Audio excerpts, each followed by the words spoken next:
Welcome everyone to episode 17 of Motor Radar. We are recording this for the first time with visuals along with our usual audio, which should be coming out very soon if I can work out how to edit a video actually. But the most important thing is that we wanted to get an episode out for you all, prefacing the opening round of MotoGP at Buriram, Thailand this weekend, and also reviewing World Superbikes at Phillip Island and Supercars at Sydney Motorsport Park. So why don't we check out what's on the radar, eh? Yeah, why don't we? Let's have a go. Yeah, hectic. So this weekend, Damo. Yep.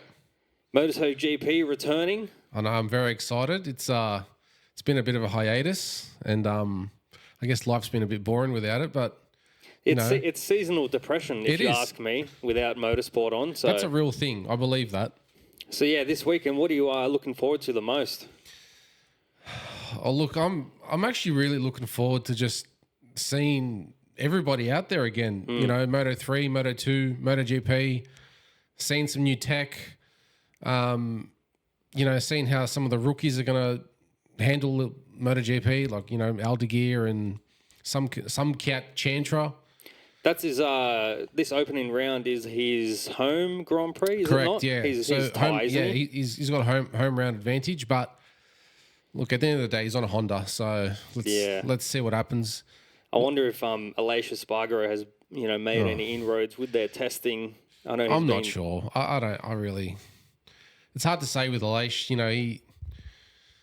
I'm not sure. Time will tell. But honestly, one of the things I'm actually really looking forward to is seeing how much Yamaha has improved. I keep hearing that Yamaha has made some real inroads in their testing, and I've got an article here.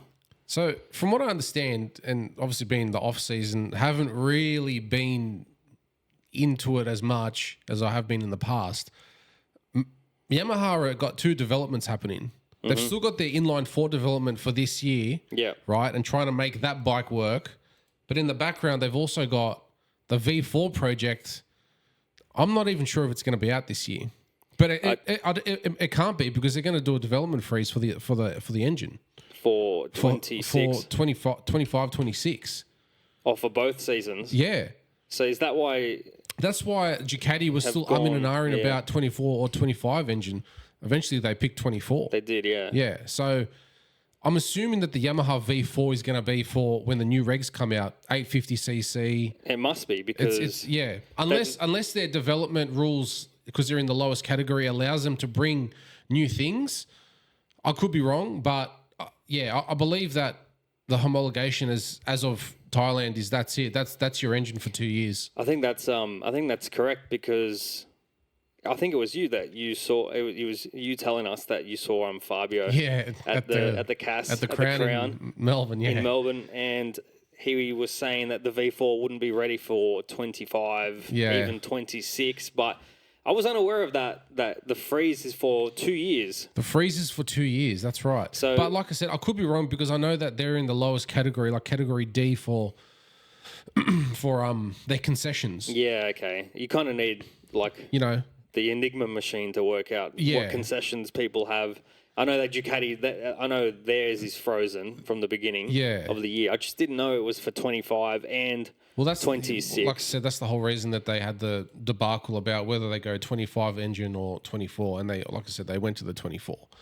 What makes you think they would... From feedback. Why they went that? Why they did that? What makes you think that they would choose like an older, it's not an older engine, but not the most updated one. Look, from what I understand, especially with Marquez there now, I think. Look, Gigi Dall'Igna is not a stupid person. No, right? He'd have all angles covered. He's got 6 riders giving data input into what's going to be best for the Ducati team, right? Mm-hmm. And I believe that the 25 engine wasn't as capable on the braking in terms of engine braking. Mm-hmm. They had more confidence in the 24 engine. In saying that, in terms of I think like how smooth it is and the power delivery, that was quite the same. But if you have a look at the way Pecco and Mark rides, they're very, very heavy on braking, and they really, really rely on that engine braking to give them that more pull up. Yeah. So they're both probably the latest breakers in the field. I would say that, but everyone that's knows why Mark's quite nose heavy on the front, but Pecco showed time and time again last year. I don't know how many times I puckered up watching him going into corners, braking super late, and he's a demon on the brakes. He is. At least like Ducati have two of the same. It seems from the outside that they have two of the same sort of riding styles in their riders. Yeah, but it's not just the 24 engine that they went with. They even went with the 24 frame. Really? Yeah. Oh wow. It's Pecco calls it the 24.99 edition. Really? Like, yeah. It was basically they had more confidence in the 24 bike than the 25 bike. I mean, maybe it's... And it's all got to do with braking stability. Maybe it's that good that, they don't want to, there's no point. Well, if it's not broke, why fix it? You know what I mean? If it's not broke, don't fix it. Why fix it?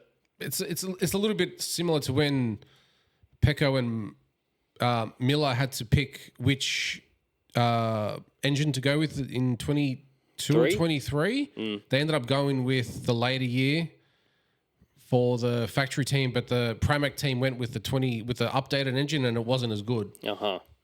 So, but I believe now they've chosen to do the 24.99 spec bike. Yeah. Right. So, but look, that's the things that we can see. Yeah. There's so many hidden features that we'll never be privy to. You'll never know. You will never be privy to unless you got the schematics and the drawings of the whole thing. Then we've got no idea. Yeah, we can only do our best looking in from the outside, right? That's right. Absolutely. It looks like, Marquez and Bagnaia are going to be a house on fire, I reckon. Mark's going to do it this year. Yeah? Yep. Well, like others have said in the group chats, right? They've said anything less than a title is a failure. So honestly, if he doesn't do it this year, I don't think he'll ever do it again. I think he will, though. You reckon he'll go 2 more? 2 more? 3 more? He'll go as many as he wants. Yeah, he's a beast, bro. He's a beast. I know there's no one here to rebuttal the Marquez fanboying, but... Look... He could have been here. Yeah, he could have been here, but the thing is, like, respect for Mark, and there's also respect for Rossi too. Like, Rossi is also one of the greatest of all time as well. I believe they're on the same playing field. Yeah. And I put Casey Stoner in that mark too. Yeah, that's fair enough. Yeah, he's unbelievable. Okay, so looking down the grid, Pedro Acosta and Brad Binder for Red Bull KTM factory. So what a debacle KTM is. I know. Talk about mismanagement of funds. Yeah. How much did you say they were in debt? 3 billion? 3 billion they owed creditors? Wow. That's a lot of money. That's 3 billion euro. 5 million Aussie. That's a lot of money. But there is talks, and I saw it today, that they reckon that BMW want to buy KTM, buy the MotoGP outfit. Really? Yeah. I hope that happens. We've been talking about how BMW entering MotoGP would be mega. It'd be... And it's kind of strange that they aren't in there, especially with their S1000 RR, such a popular bike. Yeah, and you know why? They've got the money. Yeah, they're big. Like, let's be honest, they've got the big money. Cash, and they do so well in World Superbikes. It seems like a no-brainer, but I don't know what their hesitancy's always been. But yeah, it could be Dorna holding them back too. But true. For what reason, I don't know. But could be political. Who knows? Looking further on down the grid, obviously the big news is that Jorge Martin, coupled with his teammate Marco Bezzecchi, both racing for Aprilia Racing, Martin's been ruled out of competing this weekend in Thailand. I don't know if he's ruled himself out or if it was a medical call from someone. I think... Yeah, I'm not sure who's ruled him out, but I think he's hurt himself pretty bad again. Like he's fractured his hand. Yeah, this is the weird thing. I saw talks or articles that it wasn't actually the injury from testing. It was something else. It was a new injury. He was out motocross riding in Andorra. Oh, so on a bike? On a bike. Wow. He's come unstuck like probably yesterday or the day before, doing like training just to maybe get match fit, and he's hurt himself again. This is what it's saying. After suffering fractures in his left hand in a training crash, so not the one he suffered in Malaysia. Not from not that massive high side he had in testing. This is a very recent injury that he's copped while probably training. Stupidity. Or maybe coming out of the shower. But well, who knows, man? Last year? Oh, coming out of the shower. Martin. Oh, yeah, that's right. He sliced his hand. Yeah, coming out of the shower. But yeah, that's a real shame considering, I don't know, it sounds like he was prepared to come back. Oh, yeah, he was ready to come back, but he's just... And then to have this... It's not a good start. No. And I reckon Aprilia are just livid at what's happened. Yeah, they've got a world champion on their hands now, and they want results. No number one bike, no number one plate on the opening round of 2025 MotoGP. It's not a good look. You think Martin obviously cares, but yeah, of course he does. Like now that the monkey is off his back, having the championship, is he like a bit more relaxed? Maybe a touch more relaxed. Like, okay, I know I fucked up. I know I fucked my hand here, and I shouldn't have. But I've got the trophy still. I'm still a world champion. You can't take that away from me. Exactly. Well, maybe, but just in the back of his mind, I know he's got. He's got duties to fulfill. Yeah. Being contracted to Aprilia. 100%. I think somewhere in his mind he's thinking, yeah, I am, but you better get that fucking bike working as well because. Apart from Marco doing some alright laps in Malaysia, I wasn't completely convinced. Yeah, I'm not sure on the Aprilia 25 update, but we'll see. But if I was Martin, I'd almost want to prove everyone wrong again that I can do it on another manufacturer. It's not just the bike that won; it's actually me.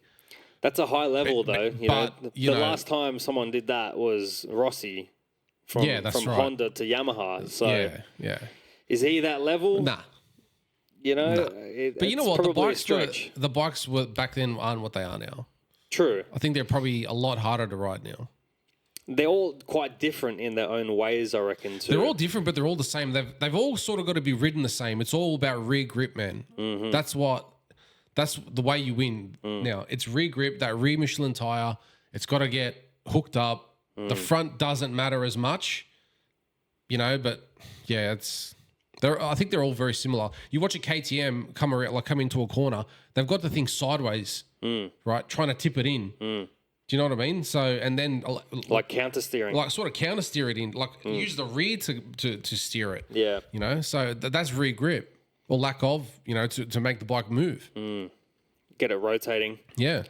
Fabio and Alex Rins for Monster Energy Yamaha. So, yeah, like you were saying, they're going to be freezing the engines for development this year, but we don't know about Yamaha's case and also Honda's case. Whether or not they can keep developing their engine. I think they can. I think they can, but the concessions was a big deal last year because it was the first time Honda and Yamaha had gone down the ranks. So this year, I haven't seen so much of an update considering them. Honda really haven't brought much, I don't believe. It seems like they're just a bit of lackluster. Like Yamaha have outdone them by a factor of 10. Yeah, in their efforts. 100%. But you can actively see it. You can see things changing in the Yamaha team. Yeah. They're employing European engineering staff. They've got a European engineering factory now. Whereas Honda... It's all about Japan. Yeah. If it doesn't go through Japan first, it's not good enough. Being a bit stubborn, which is a real shame because, you can be so stubborn you fucking stand in front of a train hoping for it to stop, but that's what it feels like for Honda at the moment. Yeah. It's a real shame considering such a iconic brand. 100%. And this is the first year in 30 years they haven't had Repsol as a major sponsor. I was just thinking that.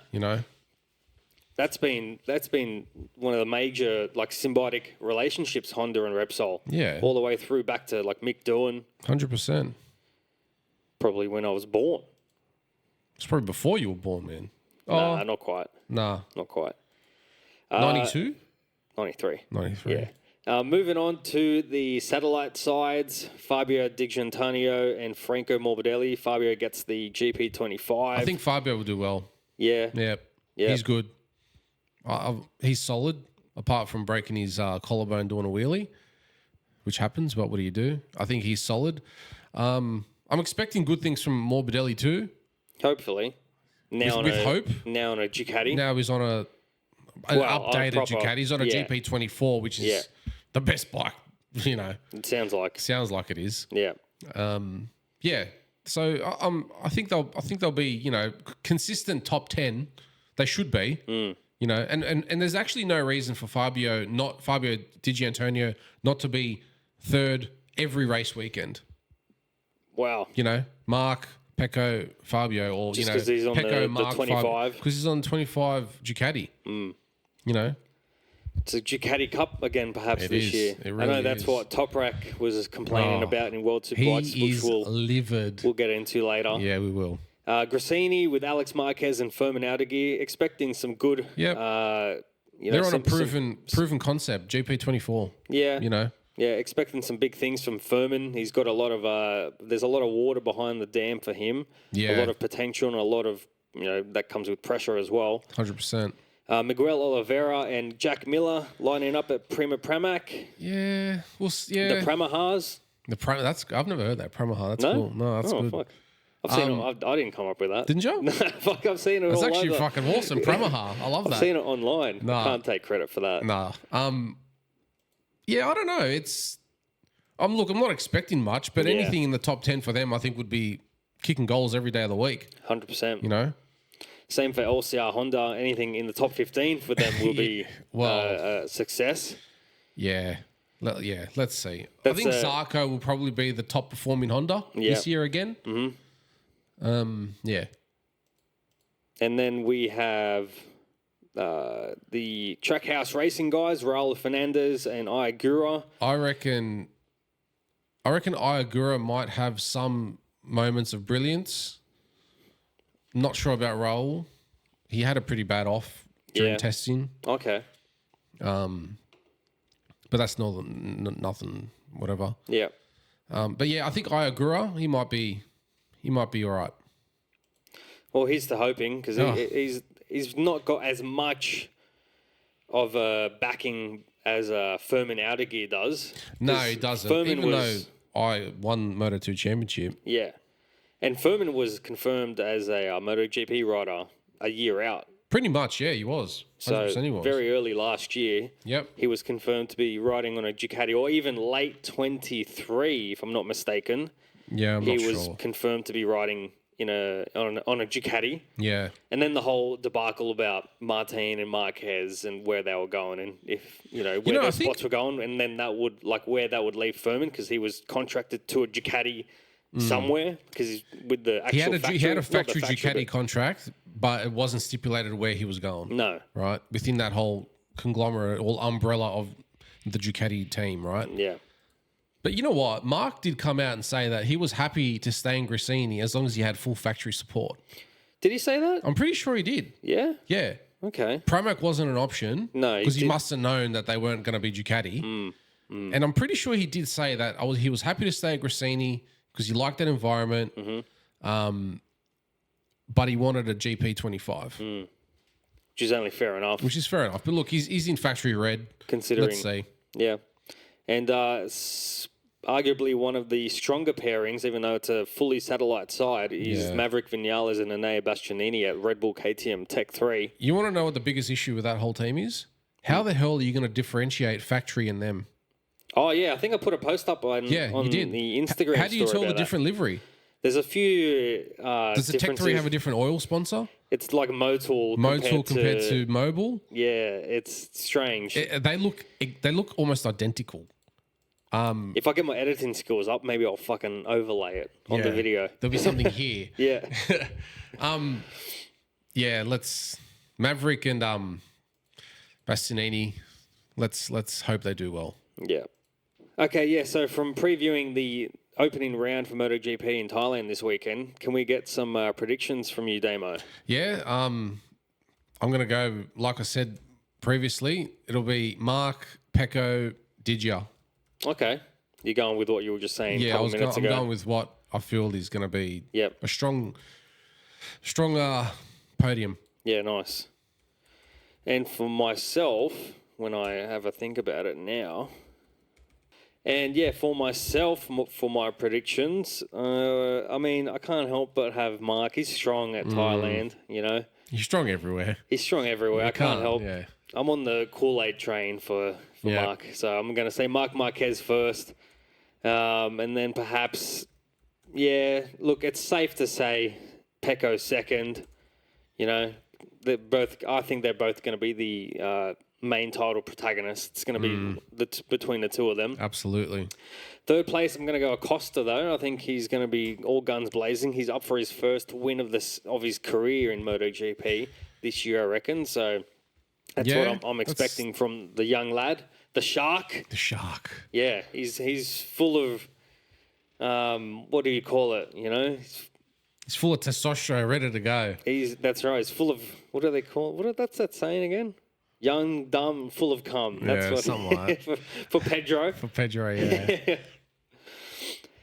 Oh, cool. So, moving on from the preview for MotoGP this weekend in Thailand, we'll just go and touch on the Supercars, which happened on the weekend. Vulcan of the week. Oh, yeah, fuck. Okay. I knew there was something. Yeah.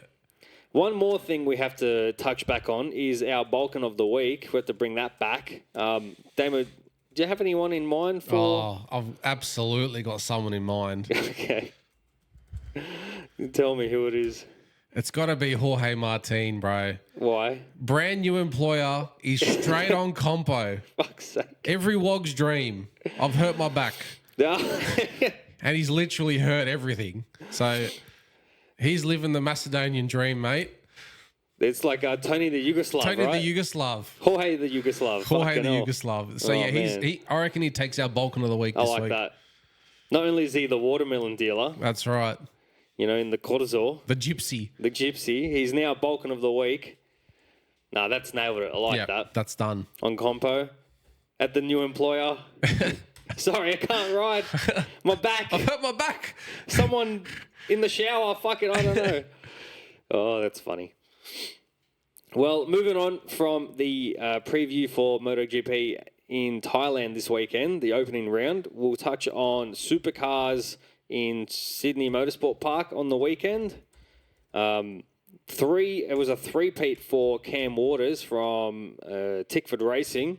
Absolutely smashing it. He almost didn't win the second race at night, considering he had to muscle his way past Brock Feeney for that one. But some real smart tactical driving from him. Don't know if you saw the side draft he pulled on Brock Feeney. I did, but you know what? It's so good to see the V8s back at Eastern Creek or Sydney Motorsport Park. Do you remember when Dad took us there? Yeah.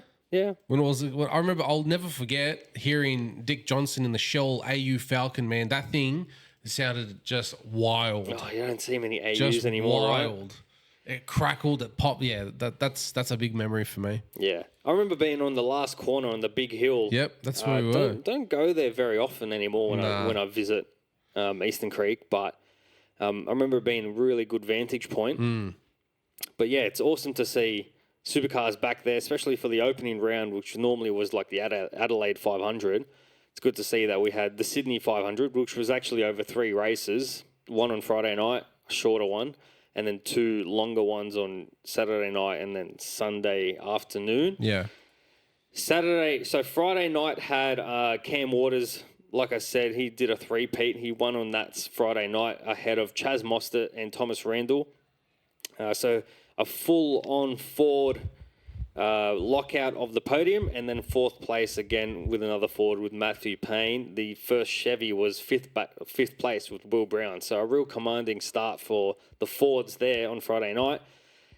The second race, we saw that Cam Waters, like I said, he had to muscle his way past Brock Feeney. I mean, it started some laps before that because he tried to lunge in on Brock Feeney at turn 4 and actually spun Brock Feeney around. He tried to readdress. Well, he did successfully readdress eventually, but it kind of got a bit messy with Will Brown trying to get in on the action too. But I think what Cam Waters did was like really a great example of like some really cunning driving. Somehow he was able to let Brock past, but not let Will Brown past him either. It was incredible to watch.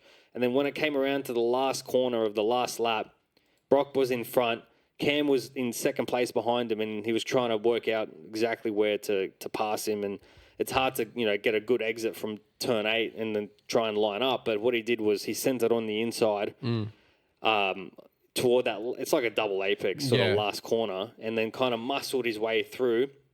Brock was still well ahead, at the start of the straight, and Cam was kind of in like no man's land. So when you got the slipstream and he was kind of in no man's land, like couldn't quite get behind him to get that slipstream. Yeah. But he was just to the side of him, and he used the side draft, which we've seen in NASCAR a lot. Closer, doesn't it? Yeah, and it was interesting to see Larko do an explanation of it. Yeah. What he said was, they create a lot of downforce these cars, and a lot of relatively with their big rear wing. Yep. And that results with a lot of drag on the straight. But what Cam did was he utilised that. He gets up so close beside Brock Feeney, and the air wash coming off his car is his drag coefficient is less than. Well, it's it kind of just makes Brock's worse. Okay. Cam's one isn't any better. It just makes Brock's worse. Yeah, so he's pushing, like he's squashing the air right up against him as he's moving closer. Yeah. And where that air is, it's got nowhere to go. It's kind of just washing out to Brock Feeney's car and his side. And it's kind of washing out up onto the rear wing. So putting more downforce on his rear wing. Which means more drag, slowing him down. Yeah. So he did that perfectly and then peeled away, so he couldn't do it again. So Brock couldn't do it to him. Okay, he did another move. I mean, to be honest, before that, I had no idea how the side draft worked, but it was amazing to watch. Interesting. Yeah, from Larko, his explanation of it. It'd be good to see that on like a computer CFD, the fluid dynamics, how the different air. You know what? I'll link you what Larko did, because him and the Supercars team did an awesome that'll be good to watch actually.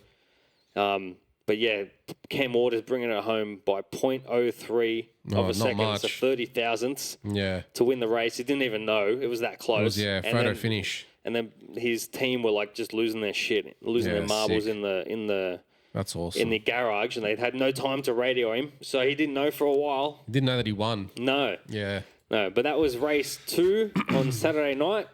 And then, race 3 on Sunday afternoon was a bit more of a regular affair. It was 6 seconds between Cam Waters and then Will Brown in second place.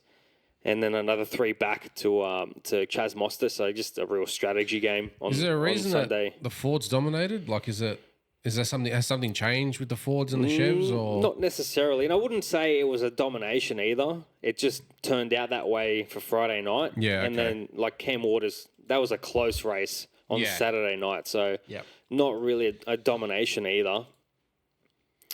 But then there was a big party going on at Supercars on the weekend. Like DCMs, bro. Sunset Brothers. I tell you what, that's so good. Hearing energy on the Eastern Creek start straight was not on my bingo card for 2025. I'll tell you that much. You know what? I think it's such a good thing that they've gone to create an event out of a V8 supercar race. Yeah. Do you know what I mean? And I think moving forward, that's what they should do, because don't get me wrong, there is people who are there just for the racing, like probably us and others. But for other people, it's just a good day out. 100%. And they want to see things. They want to hear music, and they'll stay back. And, so I think it's moving forward, that's a good thing. 100%. And it was good to see it really come out as an event. And I think that coupled with how they've got the playoffs this year for their season. Yeah. They're going to have, I think Supercars is in a good place this year. And I hope it really, starts to flourish again. I did look at tickets to go potentially on the Friday, and they were quite affordable. Like, they were $50 a person. Like, it's not that bad, really. Yeah. Yeah. So I think they're doing the right thing by the people and making sure that it's accessible for everyone. It was a good day on Saturday in the morning. I was lucky enough to get a ride with Mikey, and I had a ride in a WRX STI. Oh yeah, that would have been as part of like a Shannon's Insurance sort of. Was it on slicks? It was on I asked him, man, because this guy... Like it Toyo R888 or something. It was like Michelin... Oh, Michelin. Maybe Michelin Cup Sports. Oh, yeah, okay. Whatever like the best tire from like Michelin is for a road street and like track. Yep. Because, man, I was like, I went into a pretty, like, I'm not that, Like, Dad had a Rex, bro. Yeah. Well, it was all right. Like, I wasn't expecting much, and I thought, whatever, I'd just go around for a lap, But then he gassed it. Yeah. This guy, Luke King. I've been with him before, actually, because when I did like a fast track experience years ago, he was the driver I was with. Because when I jumped in the car, he said, Luke King. I'm like, fuck, I know that name from somewhere. Anyway, He races like 86s and that. And a good steerer. He fucking hammered it. That's sick. Straight into turn 1, into turn 2, double apex, just hanging on. How's that first corner coming, like, sweeping to the left? Does he back off? You have to back off a bit. Well, you basically start at the start line. So it wasn't a flying lap? No. Oh, okay. No. Fair enough. So, he can punch it from there. You can basically stay on it from that point onwards. You're not going that fast already. Yeah. I think he just came off a little just to kind of feel it and kind of gave us a bit of a feeling. When you're coming off that load, it kind of loads up the front. You kind of move around a little, and then second corner he double apexed and then fanging around to turn 3, and then there's that sequence like 4 and 5. Yep. Good fun, man. It was a good. You can't beat just going fast. So it's the best. It really is. But yeah, that was our weekend in Sydney Motorsport Park for Supercars, and that's Supercars wrapped up as well. We also had World Superbikes on in Phillip Island this weekend, so some races and Super and Poles. ASBK as the what do you call it?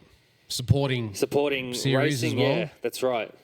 3 races and all the 3 same riders on the podium. Yeah, Mike Jones, Ant West. And Josh Waters. Yeah. It was a Ducati and 2 Yamahas. Yeah, so right? Ant West come second? He came second and third, I believe. Yeah, okay. I think the first places were between Josh Waters on the Ducati and Mike Jones. Yeah, okay. Yeah. If you notice the Ducati with the number 1 plate, if you have a look at that bike, it's running an Akrapovic bottom exhaust with a Terminonghi upper exhaust. Terminonghi? It's an Italian brand. Oh. It's running 2 different brands of exhaust on the same bike. Really? Yeah. The lower one's an Akrapovic, and the top one is a Terminonghi. Like I know Moto 3, they've got 2 different. I don't know if it's the same for all the different classes. Yeah. But like the reason why is there 2 exhaust systems? Is one for each? Well, the Moto 3 is a single cylinder, right? But the way the exhaust port is, it'd be like double double overhead 2. cam, right? Yeah. So I was thinking like 1 for each valve, but it's not. It sort of is. Yeah. At the start, but then it goes into 1, and then it comes out to Okay. So as I was saying, it was Josh Waters. That's right. For race 1, he took that out with Ant West in second place and Mike Jones in third. For race 2, it was again Josh Waters, and then swapping for Mike Jones and Ant West in second and third place. Yep.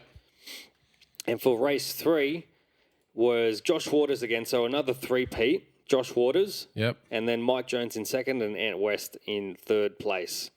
So that Ducati So I went to the St. George Motorcycle Club race event at Eastern Creek a couple of weeks ago, taking some photos and whatever, and was lucky enough to have a chat to Ant West, and he was explaining to me that the Ducatis that they run in ASBK are actually like very similar to WSBK spec ECUs. Mm-hmm. So they're a little bit more advanced. He goes, like, he's riding an R1. Yeah. He goes, it's basically a street bike. Like, it's legitimately not that far away from one you can buy on the street. Wow. Like for the street. Yeah. So he said that, the bike will last us 1 season or 4,000 kilometers and we get rid of it. Mm-hmm. But he said the biggest thing is obviously its tires. Yeah. Right. And I think he performed pretty well at Eastern Creek when I was there, but he said he did love Phillip Island a lot. Yeah, it seems to be a real favourite for riders regardless. So even Nicolo Bulliger said it. Yeah. In WSBK, saying, "Oh, it was good to because he won all 3 races as well. He did too, yeah. And he said, "Oh, I'm so happy because it's my favourite track." Yeah, it seems to be a favourite for a lot of riders, right? Absolutely. And I think ASBK is coming back to Sydney Motorsport Park in a couple of weeks. Yeah, so March 28th and 29th. I think it's a Friday and Saturday, so they'll be doing some night racing. Yeah, that'll be good to go to. I believe. I'm going to go to that for sure. You're going to take photos? Yeah, I will, for sure. So, March 28th and 29th are a Friday and Saturday night. So, some night racing coming up for Australian Superbikes at Sydney Motorsport Park. Yep.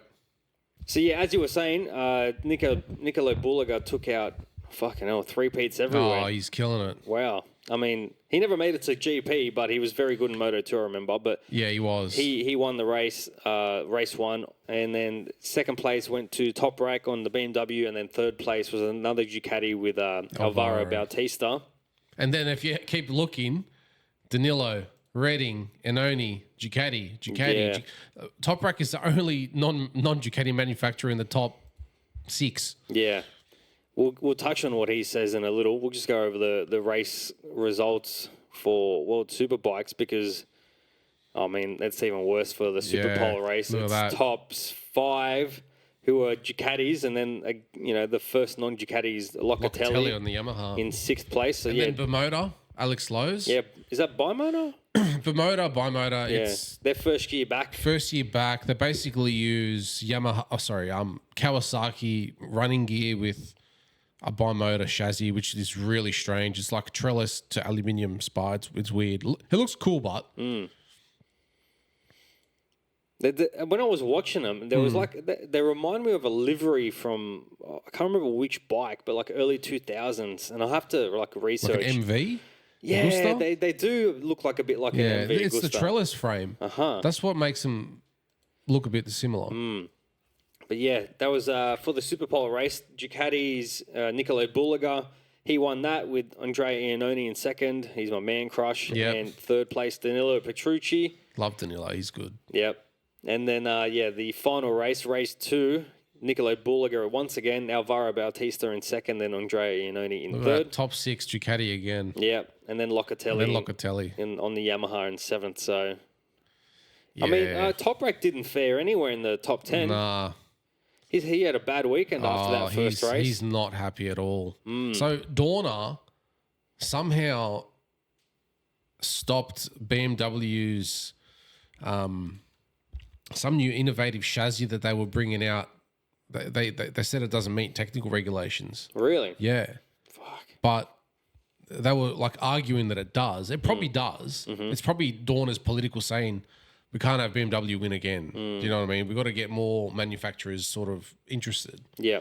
So, yeah, he's not happy at all, man. He just can't gel with the new bike. Yeah. Said he has no feeling whatsoever. Who's his teammate? Michael Vandermark at the BMW? I think so. Is it not? I think not. I think it might be, yeah. I think it is. Yeah, so it was a mechanical issue for him in race 2. Yeah. But I'll have to double check. I'm pretty sure. Let's see what happens this year for WSBK because, Top Rack's a class act. Oh, 100%. His riding style is wicked. I love watching him. Yeah. And you know what? It's also good to see Redding back in a bit of action. Bit of action. I've always liked Scott. Yeah. I think he's quite a very capable rider. I follow him on Strava. He's pretty fit. Yeah, he loves it. And I think he's got his own cycling team because the jersey he wears and his tags on things. He rides for SRCT. Oh, okay. Which in Scott my mind Redding. is cycling team. Yeah. Scott Redding cycling team. Yeah. He probably does, yeah. I haven't confirmed it or checked or anything, but I'm just making a bit of a statement. Yeah, a bit of an assumption for it. So their next round is Pirelli Portuguese round in Portimao. That'll be good. Yep, that's on the 28th until the 30th of March. So the same weekend as ASBK in Eastern Creek. Yep. Still, it's weird for me to call it Sydney Motorsport Park. I'll still call it Eastern Creek. Yeah. Don't even stress. Yep. Have you ever seen the old school MotoGP races? MotoGP races back then, the 500cc? I've seen some old videos. Yeah. I've found them somewhere on YouTube. Oh, there's some account called Mario something. Some guy who just uploads heaps of old fucking MotoGP races. It's fucking awesome. But that WSBK and ASBK wrapped up. Like I said, 3-peats everywhere for Supercars, World Superbikes and Australian Superbikes. Formula One on our horizons. We have testing this week from Wednesday, I think from 7:45 on Foxtel or KO. You can watch it. Oh, it's televised. Yeah, cool. They've started televising it from now on. Is this their official first test? Yeah, they only get one. They only get one. It's Bahrain. But they call it, don't they do they do. Oh, they do like media days and what where have they you. can run, a bit of time. That's right. Yeah, okay. but they don't. They're kind of shakedowns, and I think the teams will use them as like shakedowns. There's got to be restrictions too of what you can test. That's right. It's not. Well, they've got like very average tires, like even like wet weather tires, no matter what on a dry track. Yeah. No matter what the weather is. So they really limit the teams in that regard. Yeah. But I think they're really just used as like shakedowns so that they can at least get to the test and know that their car works, and then crack on with what they need to get on with. So I'm gonna try and really make a conscious effort to follow the F1 a little bit more this year. I think it will be easier for you to do so. Especially if you have to talk on a motorsport podcast. Yeah, of course, but my bread and butter's MotoGP, but you know, but not to say that I haven't been an F1 fan. Like from when even the boys used to come over at 11 o'clock. And watch Formula One. We'd be fucking having durries outside while screaming. Yeah, that's right. Or, I'd go to Tim's place and watch it. Yeah, 100%. So, I want to get back to those glory days. It's just, I think it needs to be a little bit more exciting, and I'm hoping that this year is the year. I think it will be regardless this year. I think there's a lot to play for with McLaren, really fast toward the end of the last year, and then Red Bull trying to prove themselves again. Yeah, and Hamilton and Ferrari red too, man. Of course. That's massive. They finished second last year, so they're up there to challenge McLaren. I mean, even they kept challenging McLaren until the last race. So, yeah, they did. They had it all coming. So, but the first round for F1 is in Melbourne, of course, on the 14th to the 16th back as of March. The first race too. Yeah, it's nice that it's always a bit more. Seems a bit more normal, back to normality. Yeah, that's right. Especially after COVID and all that crap. It's nice to have the usual way how we do things. Or Formula One do things. Australia being the first round. So nice to see that happening again. That's 14th to the 16th of March. So only in 3 weeks' time, really. Yeah, it's not long. It's coming. It's coming around quickly. So, are we going to talk about how they were the intros and all that for their to show F1 like the TV live F1 75 escapade. Oh my god! Poor Max. Oh my god! He did not want to be there at all. Neither does Liam Lawson, which is why I like Liam Lawson. No, he's cool, man. I've always said he's good. I like him. I think I like him on and off the track. Like he's like Shane Van Gisbergen in my eyes. New Zealander, they just like no bullshit. Yep. He doesn't give a fuck about the crap. Like there's been videos of him like, smiling in front of the camera for like Red Bull events, and then once it's done, he's like, "Fuck this!" I don't want to and people are like, "Oh, he's fake." It's like, bro. He doesn't want to be there. Bro, just because you're like some Instagram or TikTok commenter, you're thinking people care about what you think. Yeah, exactly. Liam Lawson only thinks and cares about driving a Formula One car. And winning. Exactly. Which is what you need to do. Exactly. You shouldn't be fucking worried about anything else. No. You get paid to win, and that's it. Well, they get, unfortunately these days, they got to do a lot more. And promotional work. Yeah, right. Like it's just, a lot of it is that. A lot of the time is taken up by their promotional work and media days and what have you. But, I mean, they're drivers and racers at heart, and that's all they give a fuck about. And Liam seems like he's on par with that. So, do you reckon that the curveball of 2025 will be some sort of Williams comeback? Williams are having a bit of a development. I'm only going to hope so for Carlos Sainz. For Carlos's sake. Yeah. That's all. That's all really. Otherwise, I don't think so. Yeah. I hope they do something good. Yeah. I think Mercedes might struggle. But yeah, like I was saying, McLaren, I think, are going to be on it again. Red Bull have a lot to prove. They've got, McLaren obviously have Piastri and Norris. Strong. Norris has that, real target to get the title this year. It's now or never. Yeah. But, with Piastri there, now he was looking strong last year. I think he's going to be going for it too, and it might be hard for McLaren to pick who wants to, who will be their lead driver for it. If Piastri's up there and they're kind of battling in each other, they might be hard for old Zach Brown he might be ducking off to an Aussie race to not deal with his two drivers. I think Lando's probably a little bit more marketable than Oscar because he's a little bit... He's a bit more cool. A bit more cool. Yeah. Like Oscar's a bit boring. A little, but you know what, man? He's got the dog in him, but because he doesn't back down. No, he doesn't. He does not back down. No. So looks can be deceiving. I think he'd be fucking cunning, like a fox, man. You know, 100%. Leclerc and Hamilton, you know, they'll be quick in the Ferraris. I hope, yeah. Who's going to be number one there? They've put all their eggs in one basket with Charles for a long time. And now that Hamilton's come 8-time world champion, you know, is there going to be favoritism? Is it going to be whose opinion matters more? Like, is the car based on Lewis? Hamilton's is the car not based young on... either now, man. No, he's not. How old is he? He's older than me. 40? Yeah, he's older than you. Yeah.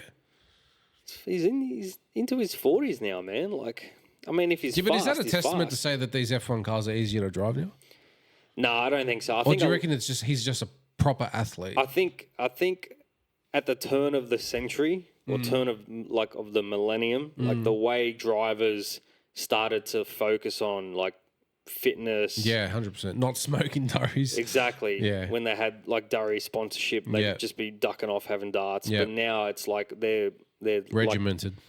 They're like soldiers, right? And they've been doing that, I reckon, since like Schumacher was the first to do it, and then Alonso came along, and then Hamilton. Like they're just like they're gun drills, you know, like they're just super, like you said, regimented, and you know, there's another word I'm trying to think of, but you know, they're just consistent. like motivated.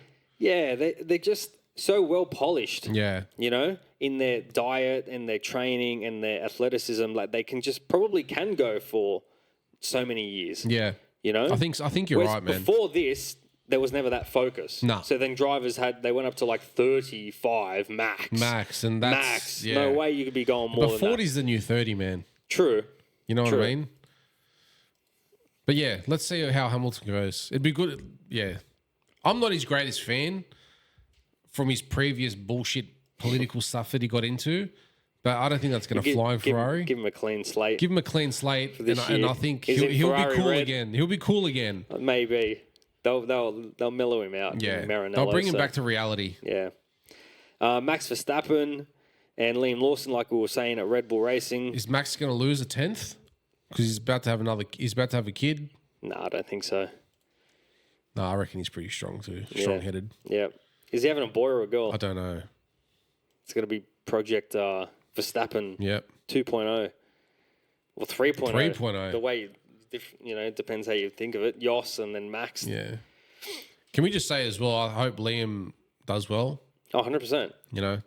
I think he will too. I know he's New Zealander, but he's almost Aussie anyway. Like, so, back your home team. Yeah. Mercedes with George Russell and Antonelli. Isn't George a wet blanket, bro? Yeah. Honestly. Yeah. He's limp. Yeah. He just... Max has the edge on him already. I know, like, straight away. Oh. It's like that comment that commentator made. Like, Max, it's not that bad. We haven't seated you next to George Russell. Like, he's just laughing it off. But George is cut, bro. 100%. He was cut to the bone. Fuck, I don't want to be in the middle of this, but, I am. Aston Martin, big things with Adrian Newey. Oh. Perhaps. So, mate. That's just throw money at the problem.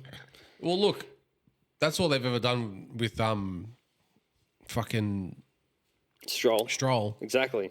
Just throw money at it and it'll get better. 100%. Pierre Gasly and Jack Doohan. Pierre's got a new haircut. He's got the buzz cut. I don't know if there were rumours he went to Turkey. Really? Yeah. What, a bit of a hair transplant? Was he going bald? I think he's got some corners. Yeah, right. Yeah, like we all do, but not many other drivers seem to have that. So he maybe felt a little bit pressured. Maybe it's because of the helmet all the time rubbing. Could be, but it doesn't happen to anyone else, right? Yeah, it could be. It's probably just genetics, bro. It's just genetics, bro. He's like, I can't have this. No. Turkish Airlines. Turkey. Turkish hairlines. Let's Teeth go. and hair redone. Exactly. Obviously, being paired up with Jack Doohan, the Aussie. We'll see how he goes, but yeah, he might have some pressure from Colapinto being. And they're not running Renault Power Unit anymore, are they? No, that's next year. Oh, is that next year? I think. Are they running Mercedes next year? I'm pretty sure. I thought they moved. I thought that was Flavio Briatore's number one priority, man, getting a better motor in there. Oh, so 2026. yeah, Okay. 2026 onwards, they'll be using Mercedes. Basically, Alpine can forget it because they ain't going to develop that. No. Do you know what I mean? But McLaren are a customer team technically to Mercedes, so like they just get given the engine and gearbox. I don't know. I think McLaren make the gearboxes a lot for like a lot of the teams. You probably find they just get the motor or the ice and the whatever. But what I'm saying is Alpine, because they're still using Renault PU, Renault's not gonna put money into a dying thing. No. Do you know what I mean? They're already struggling. True. The Racing Bulls with Yuki Tsunoda and Isaac Hadjar. Is he a Leb, bro? Hadjar? He's the Algerian. Yeah. Close enough. Esteban Ocon and Oliver Behrman. Yeah. For Haas. We'll see what comes about for them. Yep. Obviously, the two Williams with Albon and Sainz. What a fall from grace, man, for Sainz. Poor bloke. I know, he's copped it. He's copped it bad. Had to make way for Hamilton. I know. And Hulkenberg and Bortoleto for Kick Sauber. Let's see what we've got in store for us for, when it comes to Melbourne and how they all fare. Yeah. Melbourne also has Formula One, along with Formula One, Formula 2 and Formula 3. Does it? Yep. They haven't done that for a while, have they? Did they do that last year? They did that last year. And the year I went, they didn't do it, I don't think. I think 23 when I went last, they did. You went 22? You went 22, I think. I went 23, and Formula 2 and 3 were both there. It's a massive... You went 23? It's a massive outlay for cash. Anyway. It's big cash. I just remember watching the Porsche Cup and Formula 4000. I don't think they had For when I went in 23, they had Formula 2 and 3. Yeah, okay. Yeah, I must have gone 22. Fuck, that was a long time ago, man. Yeah. It feels like it was yesterday. Can I get your predictions for Melbourne's result? I'm actually going to go Hamilton. Hamilton 1. Wow. Hamilton 1, Max 2, Oscar 3. Nice. Popular Aussie on the podium. Yep. It'll be good for quad lock. Yep. And he's got a burger at Grilled too. Have you seen the ads for that? No. Yeah, Grilled, like the Grilled burger. burgers. Yeah, there's got like an Oscar Piastri pack. Oh, nice. Yeah, I haven't tried it yet. I think it'll be Norris. I think that'll be a very popular win as well. He's always got a real fanboyish sort of vibe and aura about him. Especially all the chicks love him. Yep. First, Norris. Second place, Max. Let's get the fight going between McLaren and Red Bull. Yep. Going. And third place, Hamilton on podium on debut for Ferrari. I'll go that. Yeah. So Norris first place, Max second, and third for Hamilton. So I think that'll be a massive podium if that happens. But I don't know the likelihood of it though. So time will tell. Yep, absolutely. Well, that's been about an hour. Thanks for tuning in, guys. Hopefully we'll get this video out as well, along with the audio. But we've covered basically all the bases. Next time we'll go through WRC. That's currently on a bit of a long break between the last snow round in Sweden and the safari round coming up in Kenya. Oh, yeah. That'll be good. Yeah, they only have like 13 rounds or 14 this year. There's big gaps for WRC. There's 24 rounds in F1. F1, I know. That's massive. Mega. It's massive. That is a lot. And I love the Europe part, like where they got like 3 in a row, Austria, Silverstone. You're just staying up at 11 p.m. those Sundays. Fucking cracker. That is good. Oh, man. And it's cold here too. Like you're rubbed up. Most of the time I fall asleep because I'm on an old fuck now, but if they keep the racing exciting, then feels good. Then there'll be more reason to stay up. So. But next time we'll go through WRC on the pod and some reviews of the MotoGP rounds and hopefully another preview for Formula One in Melbourne. But thanks for tuning in, guys. Both with your eyes and ears this time. And we'll see you next time on Motor Radar. Cheers. Bye.